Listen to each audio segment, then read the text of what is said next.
Welcome, everybody, to Getting to the Music of Ernest Bloch, a wonderful series we've been having, and we're absolutely delighted today to have Jenny Lin with us from New York. So Jenny, a Steinway artist, was born in Taiwan, raised in Austria, and moved to New York, where she resides. Her discography numbers more than 50 recordings, ranging from the classic piano canon to modern milestones, and to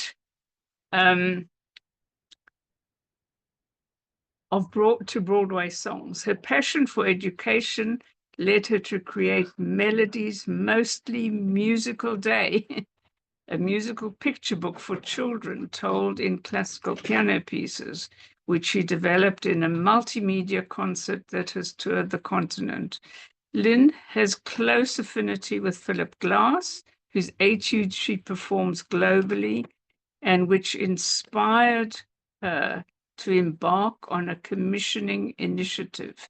The Etudes Project. Lin served as the executive director of the Manchester Music Festival 23-24, overseeing its 50th anniversary season. She was recently appointed director of music for the Phillips Collection in Washington, D.C.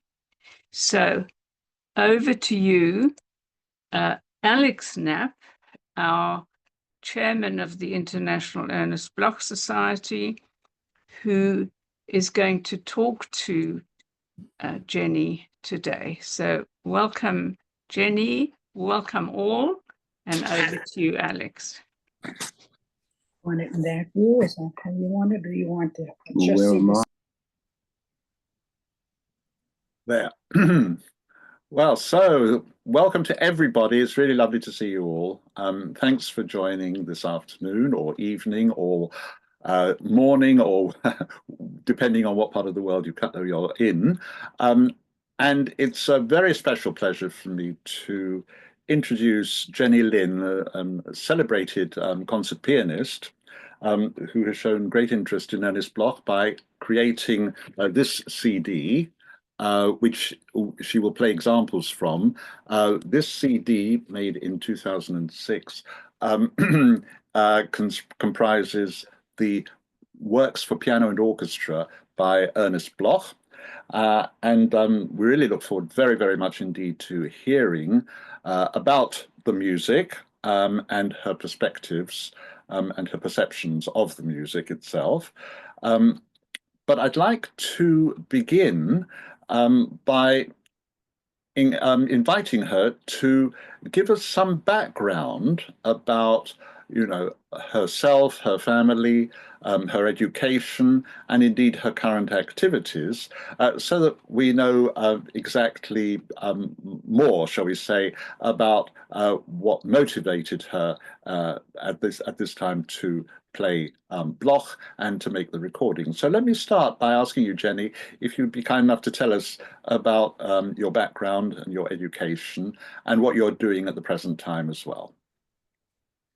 Thank you so much, Alex. Thank you, Geraldine, for the invitation. I'm really honored to be part of this. I was very, very surprised, but so thrilled when I received the invitation email to speak about a project that I absolutely loved, and still think about. And that was a period in my life where I felt creative and had the ability to do so many wonderful projects, and this certainly was one of them. So I'm so happy to be talking to you about that. My name is Jenny Lin. I'm a pianist.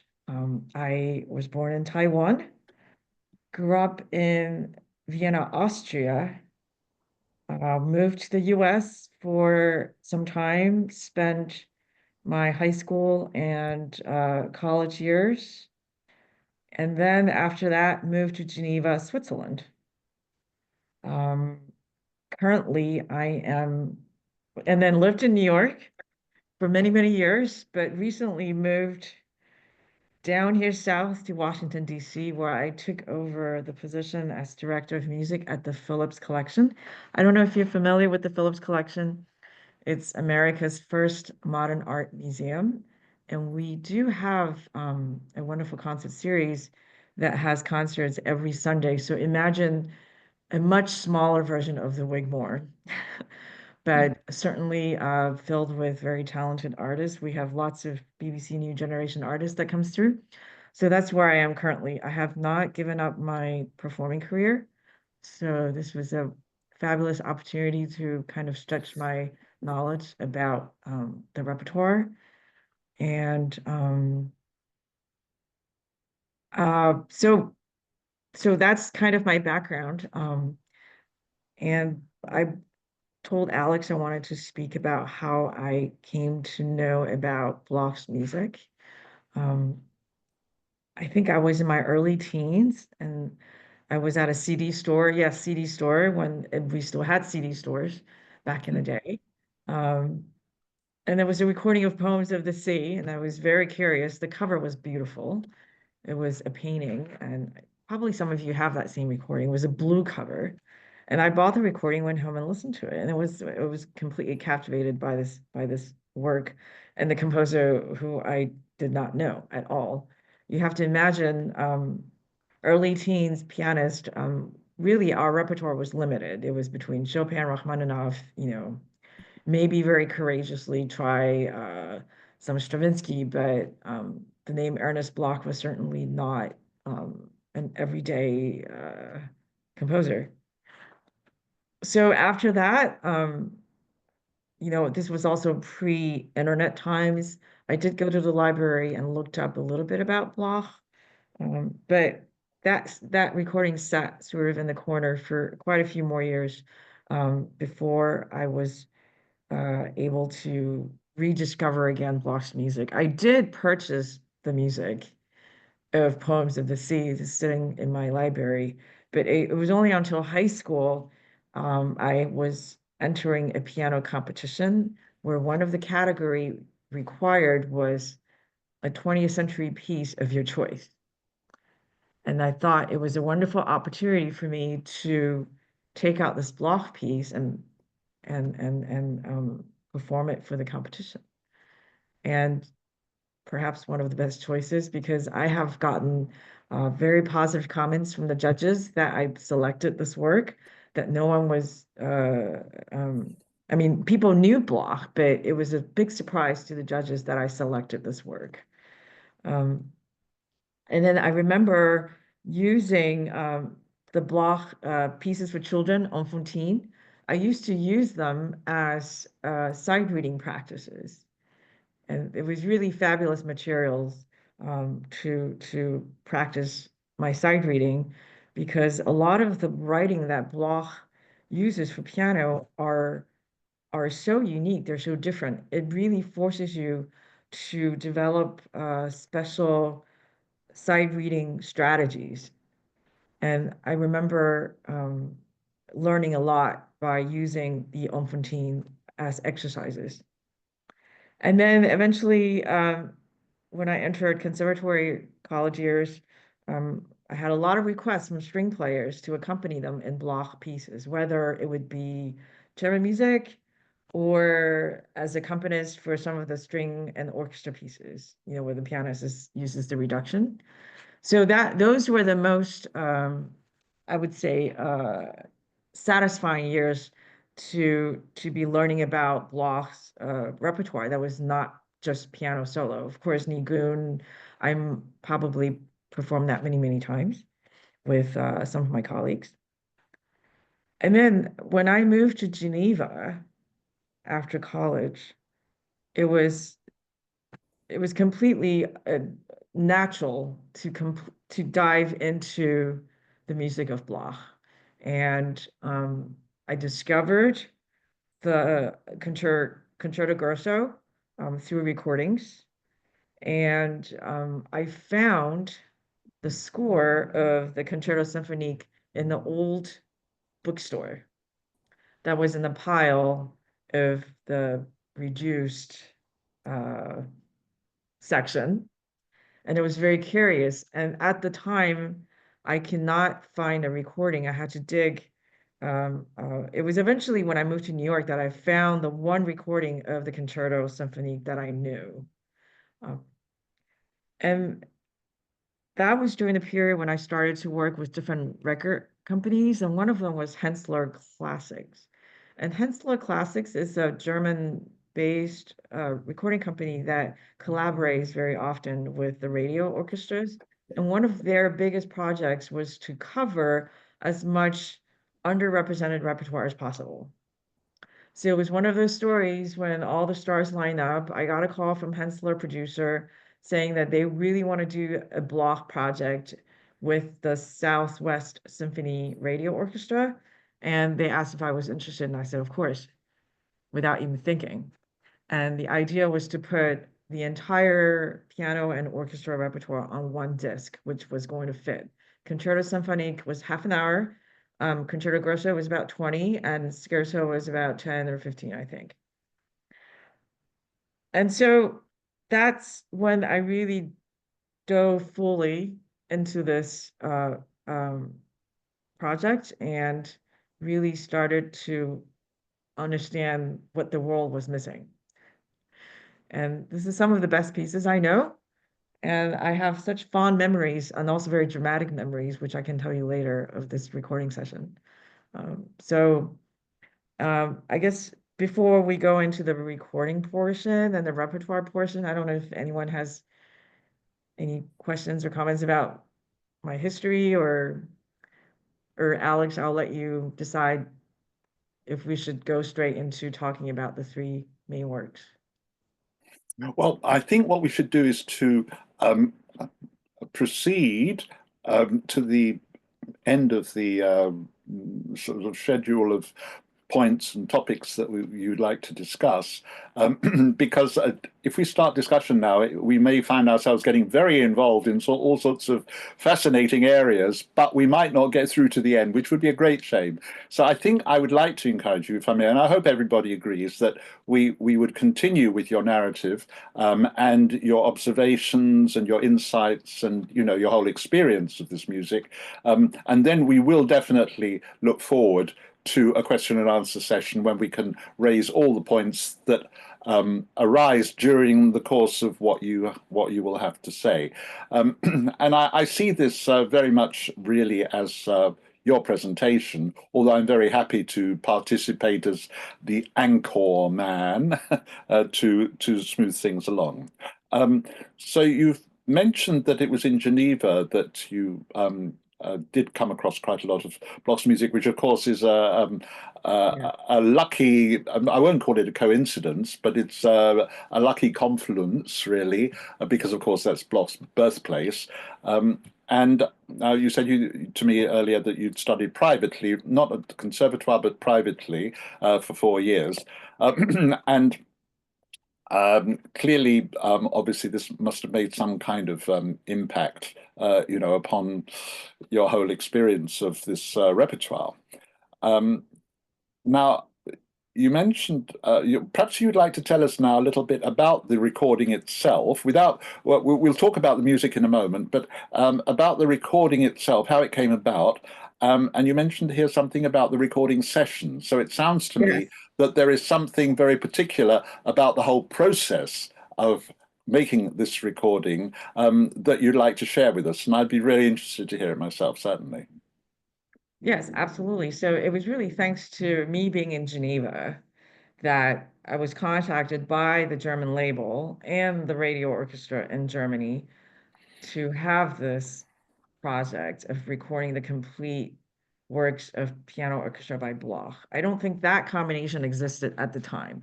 You had individual recordings of the piano orchestra pieces, but never this combination. So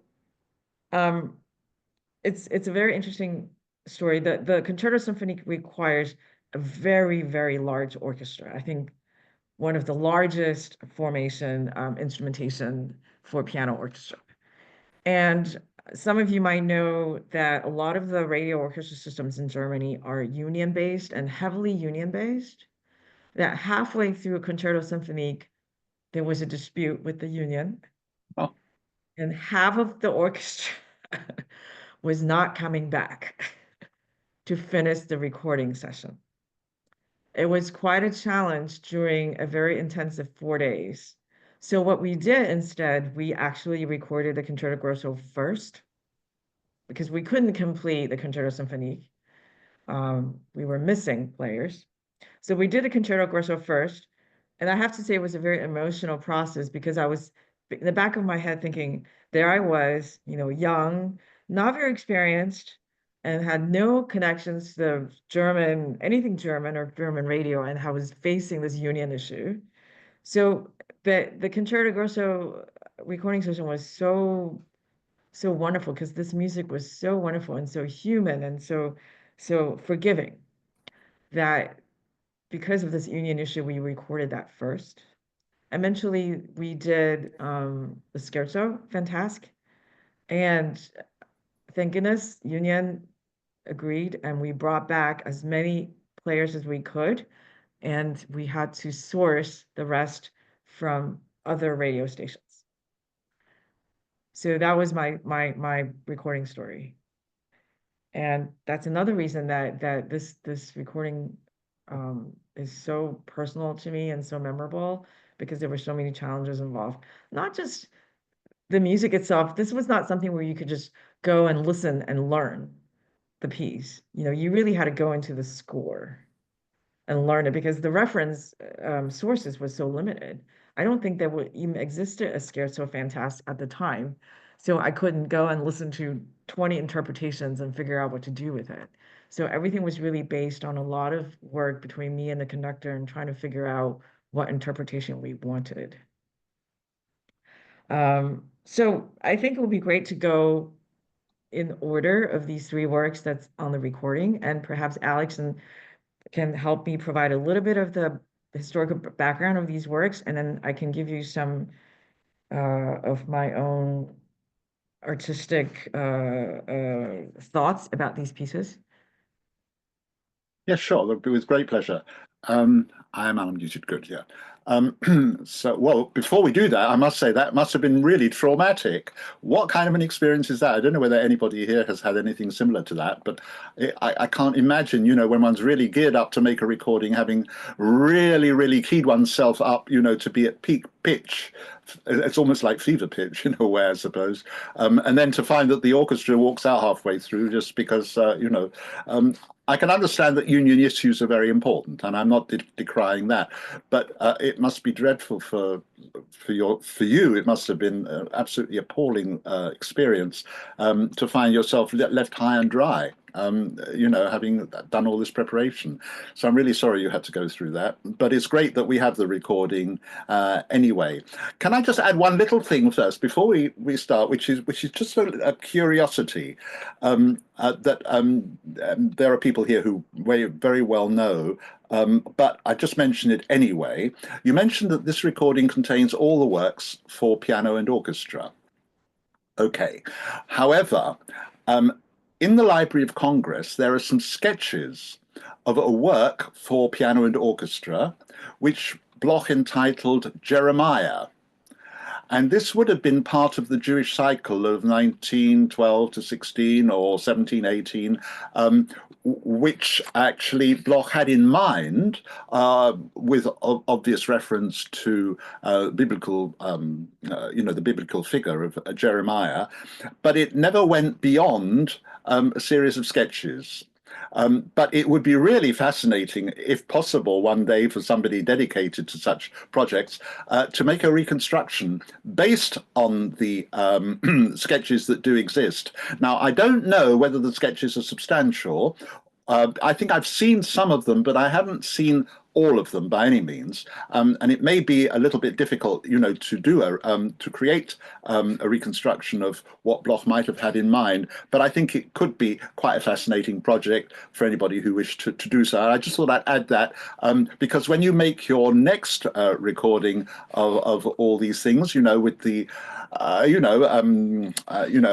with the benefit of more decades of work in between, you might possibly like to add that to the three that exist. So that would be the Bloch Piano Works, Piano and Orchestra Works Mark II, and it might include this. This is just a speculation on my part. No, this is, you know, But it's Alex, interesting.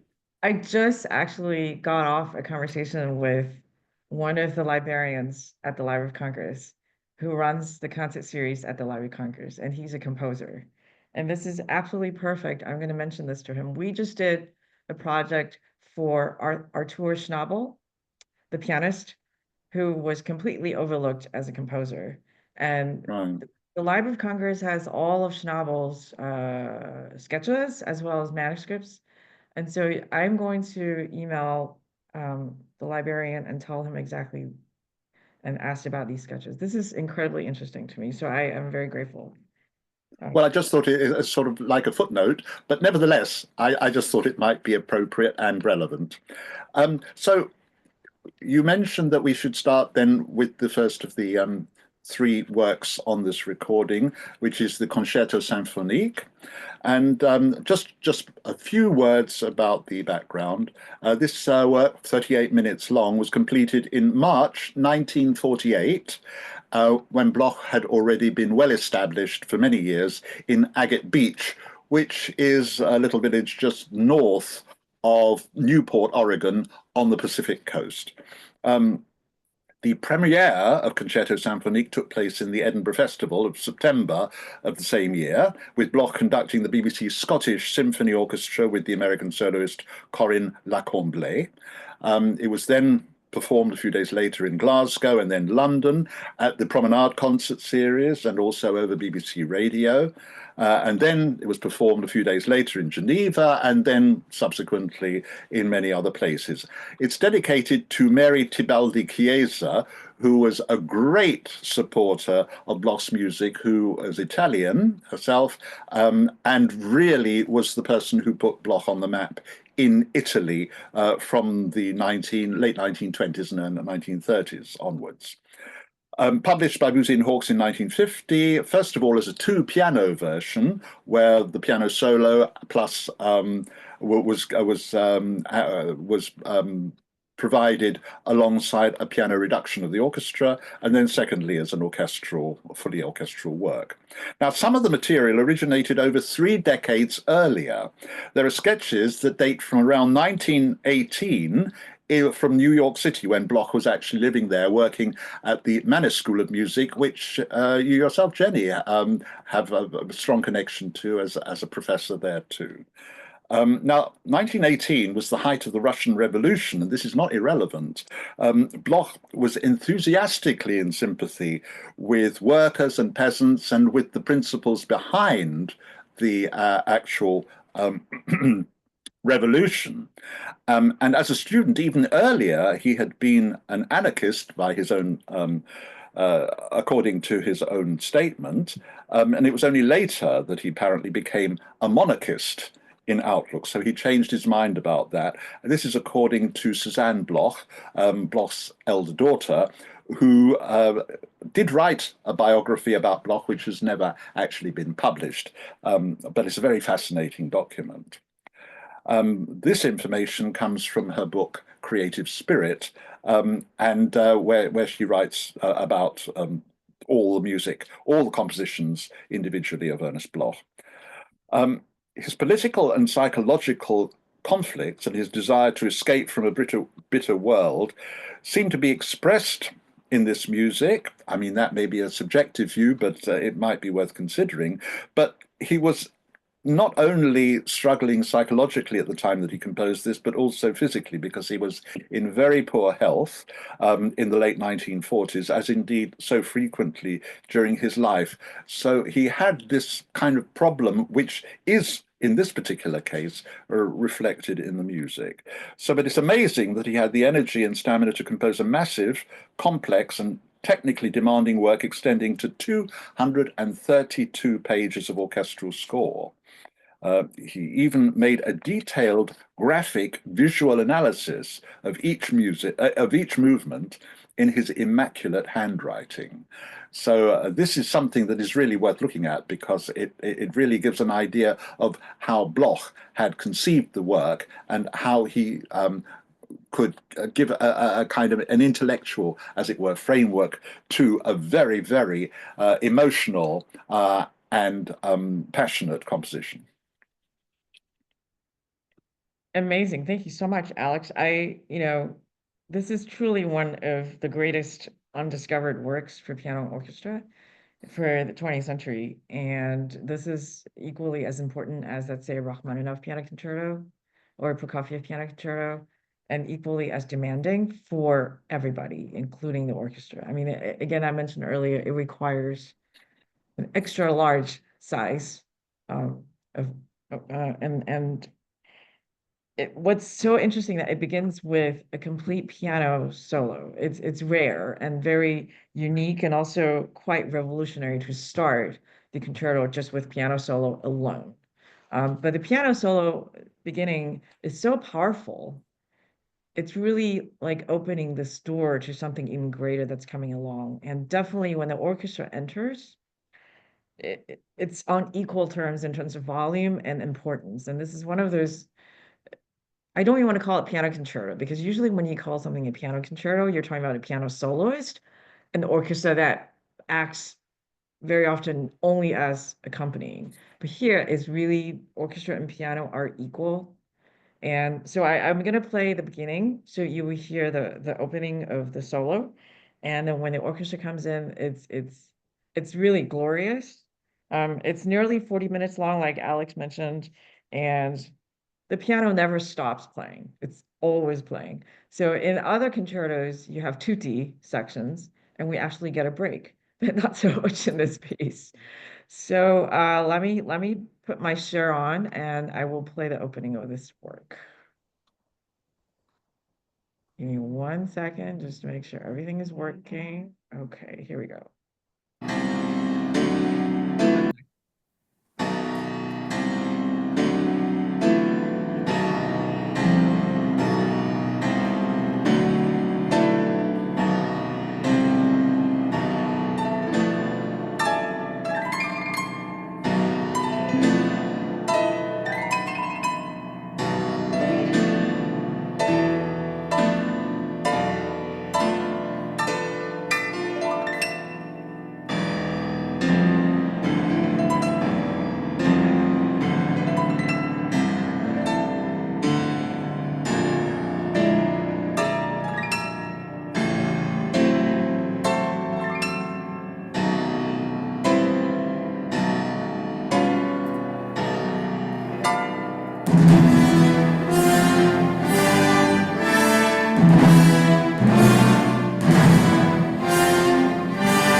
So, as you can hear, it's absolutely glorious, and the piano, he obviously was an excellent pianist because he understands the different registers, the different timbre of the instrument, and he understands how to make an enormous sound out of this one instrument that's comparable to the orchestra. I mean, this reminds me of a Tchaikovsky concerto, or a Rachmaninoff concerto, and I still don't understand why this has not made it into the mainstream repertoire of pianists and orchestras.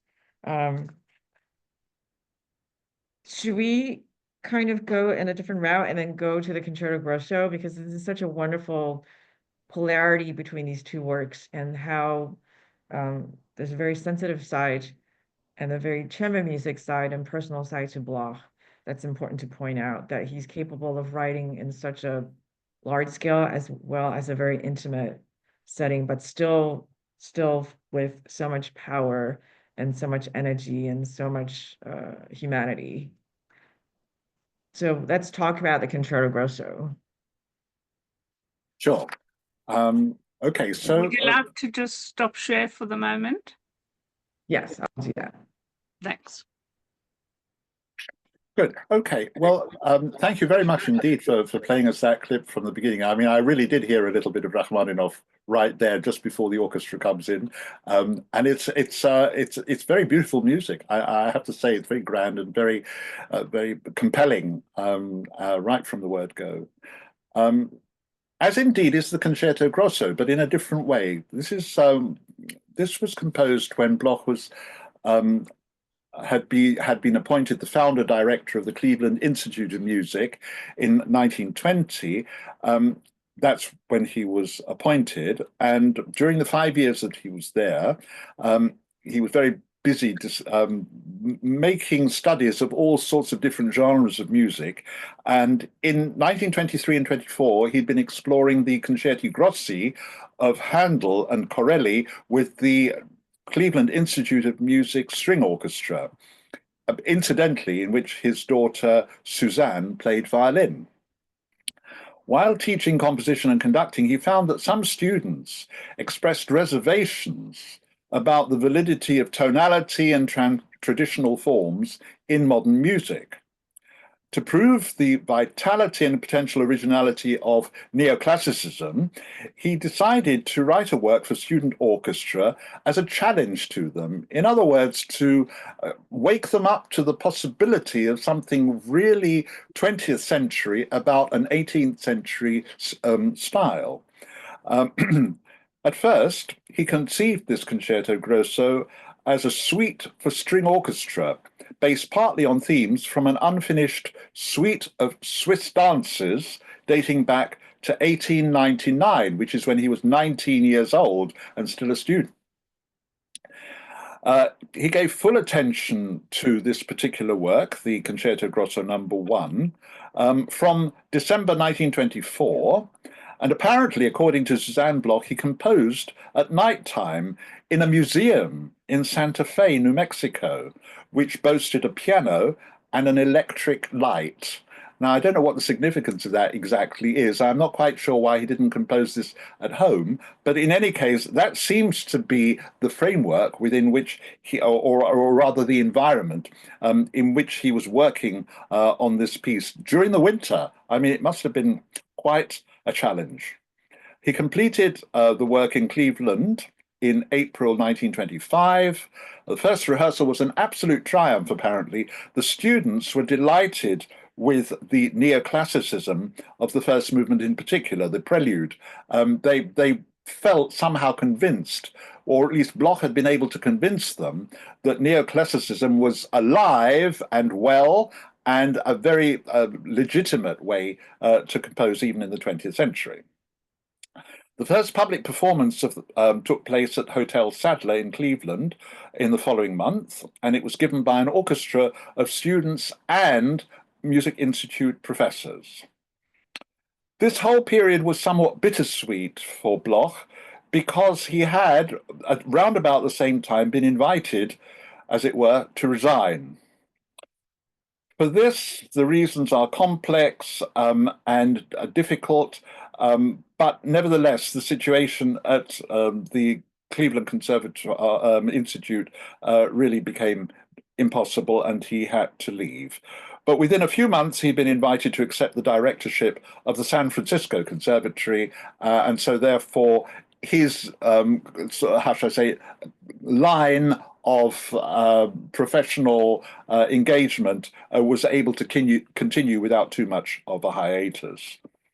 So the Concerto Grosso number 1 is 22 minutes long, published by Browdy Brothers, and indeed it's one of Bloch's most popular and enduring works in the standard repertoire, even today.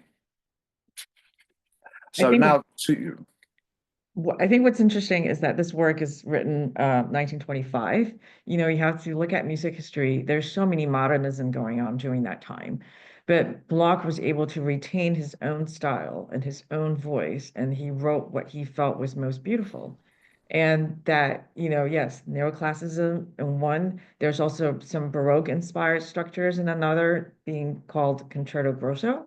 Of course, because the Baroque nature, he adds a fugue as the last movement, but he never forgot his love of lyricism.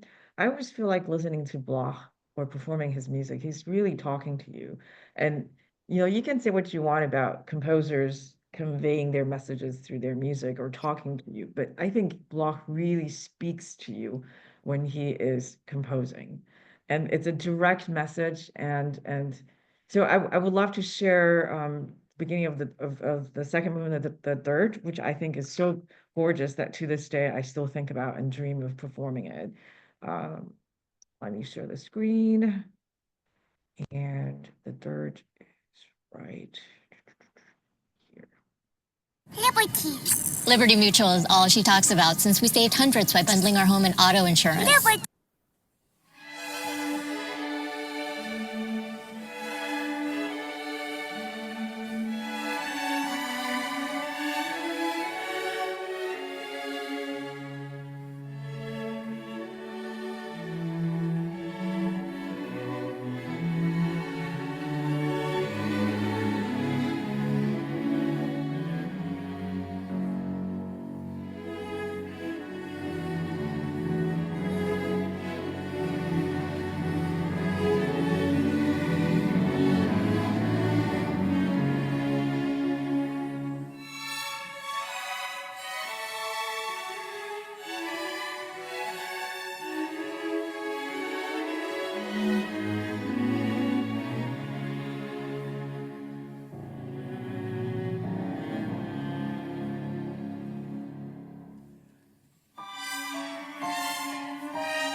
Sorry, Jenny, you need to unmute.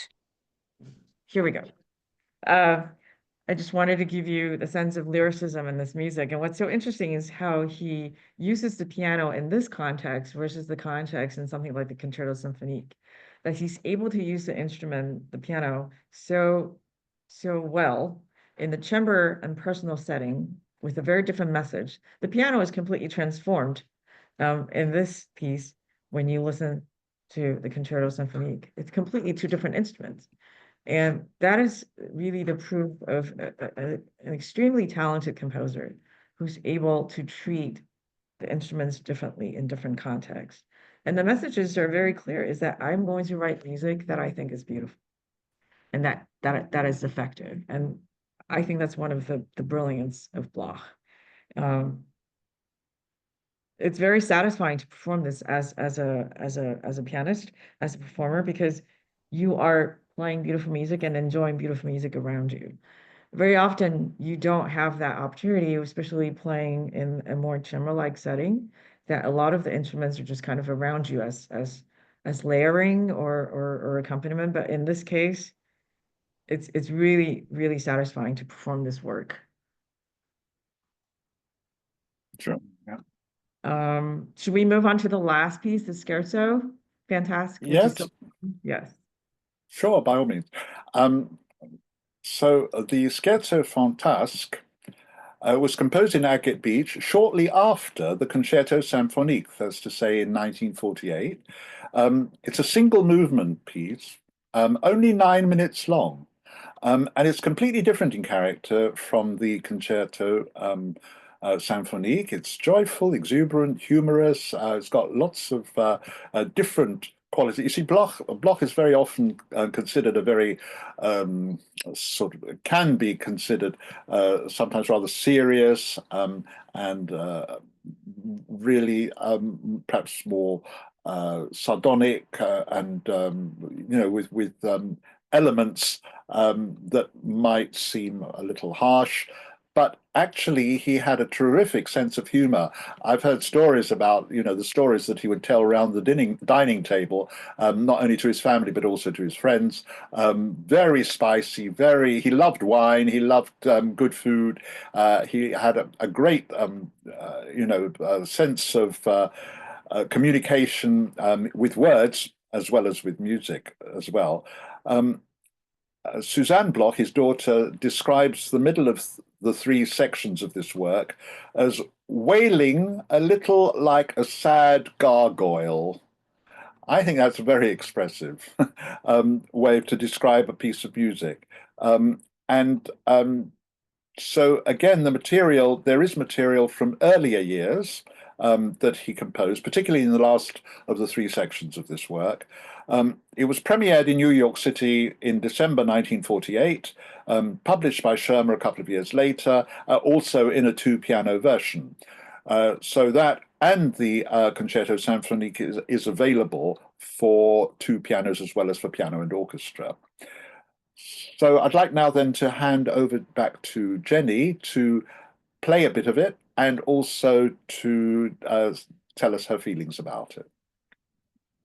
So for me, of course, this is like the much shorter brother of the Concerto Symphonique. It's almost like a sketch of the concerto in some ways because they share a lot of that energy that you hear in the last movement of the concerto. It's very cinematic, just like a lot of Bloch's music. You can picture a story. The narrative is very strong. It's so much fun to play this piece. I can't even describe to you. I think Bloch, being a fabulous musician and a good pianist, she knew how to write for the piano. And this is so important because today there's so much music that have yet to be discovered and performed or underrepresented. But when the writing is difficult, it really takes the fun away. But throughout this whole process of preparing for these pieces, it was so satisfying because he writes really well for the hands. He's not making something difficult on purpose to challenge the performer. His main goal is to produce beautiful music. So let me share the screen again, and then we'll play a little bit of the scherzo. I just want to make sure. Here we go.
Out there, it's such a fun piece, and I hear also some Defaya. I don't know if you share that thought with me, if you're familiar with Manuel Defaya. It's just so colorful, and it's so hard to imagine. Which will come to our next point is that he's a Swiss composer, but I'm not saying that there's something culturally different with being Swiss, but this is a composer of the world. Like, he's seen the world and he's seen all the colors. He enjoys life. And this piece is really a man who is so satisfied and happy with what he's doing. And he has developed all the skills available to him to write such a fun piece. If I were to record this again, I would have done that much, much faster, because to me, that speed was slightly under, for the reasons that you already know, that we had some challenges with union musicians, that we had a whole set of new musicians that came afterwards and did not have sufficient rehearsal time. But now listening to it, I would have loved to have done that much faster. So that being said, we covered all three pieces on my recording, and Alex and I thought it would be really interesting to talk about now what's going on in the future. And I was telling Geraldine and Alex that when this recording was released almost 20 years ago, I spent 2-3 years trying to pitch these pieces to orchestras, to conductors, to different organizations with very little success. And I'm still trying to figure out why that is. And I think this is beautiful music and everybody agrees, but I have not had success getting anybody interested. I wasn't even pushing so much myself being the artist or the pianist for these concerts, but just never garnered interest. So, I mean, I think there are a few reasons for this. I think the lack of education and familiarity with Bloch's music has been an issue. I know he is discussed in history classes, but very briefly in conservatories. And also his nationality has always been confusing. I did not know he was Swiss until much, much later. I think his Jewish identity creates a lot of confusion. There's this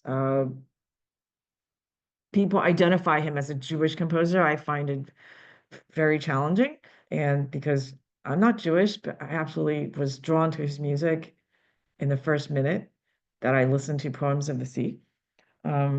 There are, of course, also logistical challenges. It requires very large orchestras that not every orchestra can accommodate. But I wonder if people had a choice, you know, do I perform Tchaikovsky Piano Concerto or Bloch Concerto Symphonique?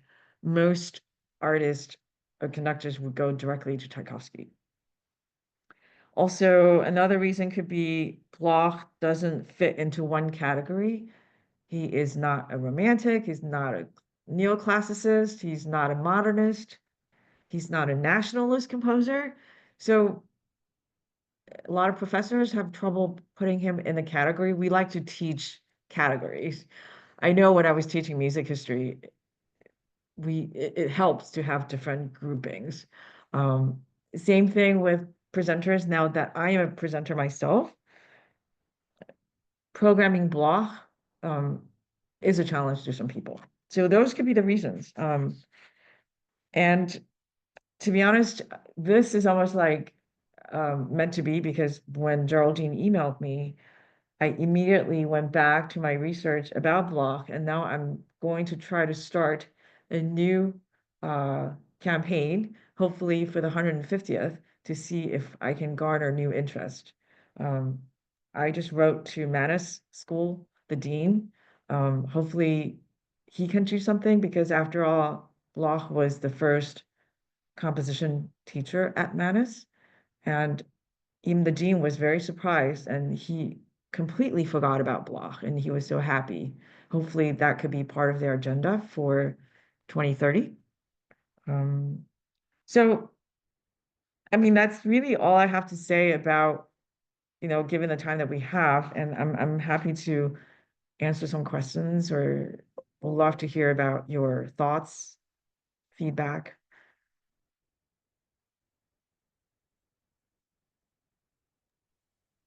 Jenny, that's great. Let's go back to a gallery view. And if anybody would like to make a comment or ask a question, please raise either a physical or a virtual hand. And be really happy for you to do that. Judy, did you want to say something? Sorry, not at the moment, but I'll tell you, the only thing I would comment is that I'm sorry we didn't hear a bit more of the excerpts. Well, they are all online. Thank you, YouTube. Everything is online. The entire album is online. I will be happy to share that link with Geraldine so she can share with all of you and all of society members. Every minute of that recording is online. Oh, that's fantastic. Thank you. Steve Schwartz. Yeah, I've known your disc for a long time, and of all the ones out there, I think it's the best. But I have one question is, you do so well with Bloch. I was wondering if you had any any plans to record the piano sonata?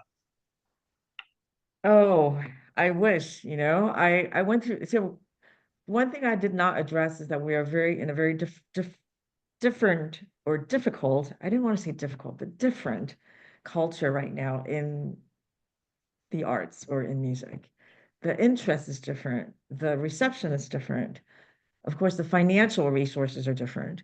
When I was recording the Bloch, record labels had money and they had access and they were open to reaching out to mid-career artists like me to make these money-losing projects. And that being said, I no longer have, or I no longer know labels that do that now. Most of the recordings out there that you see are released by big stars through big record labels that have a lot of marketing machines behind them that they guarantee some kind of financial compensation. But at the time, when I was working very actively and making all these recordings of things that people don't know, recording companies were very, very happy to accept something like a Bloch disc. So maybe one day, if I can actually get someone to be interested again, yes, I would love to. But for the moment, it's really, really tough. I mean, I get requests to record Philip Glass. I mean, I love Philip Glass, but they can make 30 Philip Glass recordings and without, losing money. But a Bloch recording of piano sonata or some more underrepresented composers would require financial support, foundation grants, and sponsorship. So that's unfortunate. That's the answer. But yeah, I'll love to keep it in mind for the future. Have you tried Naxos? They have a big Naxos? Bloch series. That's it. Well, you have to sell them a project, meaning that their wish is that you finish the product and then give it to them. And then finishing a product requires somewhere between 8,000 and 10,000 US, just the actual production cost. So it's a very different times right now. If you are very actively following the recording industry, you get a lot of concept albums where people come in and have let's do an album of I don't know, flowers or or something that's culturally related. It's just very different. Or let's do another complete recording of the Goldberg variations, or let's do another set of Beethoven sonatas. To be able to do the rare repertoire really takes a lot of investment financially. Thank you. Agnes, would you unmute and